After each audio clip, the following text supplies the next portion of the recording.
മണിപ്പൂരിൽ വംശീയ സംഘർഷം അവസാനിപ്പിക്കാൻ കുക്കി മെയ്തേ വിഭാഗക്കാരുമായി ചർച്ച നടത്തുമെന്ന് കേന്ദ്ര ആഭ്യന്തരമന്ത്രി അമിത് ഷാ. തിങ്കളാഴ്ച വൈകിട്ട് വിളിച്ചു ചേർത്ത ഉന്നതതല യോഗത്തിലാണ് തീരുമാനം. 2023 മെയ് 3 തുടങ്ങി 225 പേർ കൊല്ലപ്പെട്ട സംഘർഷം അവസാനിപ്പിക്കാനായി കേന്ദ്ര സർക്കാർ മുൻകൈയെടുത്ത് ചർച്ച നടത്തുന്നത് ഇതാദ്യമാണ്.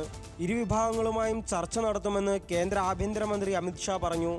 മണിപ്പൂരിലെ സാഹചര്യങ്ങൾ വിലയിരുത്താനും നടപടികൾ സ്വീകരിക്കാനുമായി തിങ്കളാഴ്ച വൈകിട്ട് വിളിച്ചു ചേർത്ത യോഗത്തിലാണ് തീരുമാനമായത്. മണിപ്പൂരിലെ സ്ഥിതിഗതികൾ സമഗ്രമായി അവലോകനം ചെയ്യും. കൂടുതൽ അക്രമ സംഭവങ്ങൾ ഉണ്ടാകാതിരിക്കാനുള്ള ഇടപെടലുകളും നടത്തും. എല്ലാ പൗരന്മാരുടെയും സുരക്ഷ ഉറപ്പാക്കാൻ കേന്ദ്ര സർക്കാർ പ്രതിജ്ഞാബദ്ധമാണെന്നും കൂടുതൽ സേനയെ പ്രദേശത്ത് വിന്യസിക്കുമെന്നും അമിത് ഷാ പറഞ്ഞു. RSS മേധാവി മോഹൻ ഭഗവതിൻ്റെ വിമർശനത്തിന് പിന്നാലെയാണ് കേന്ദ്ര നീക്കമെന്നതും ശ്രദ്ധേയമാണ്.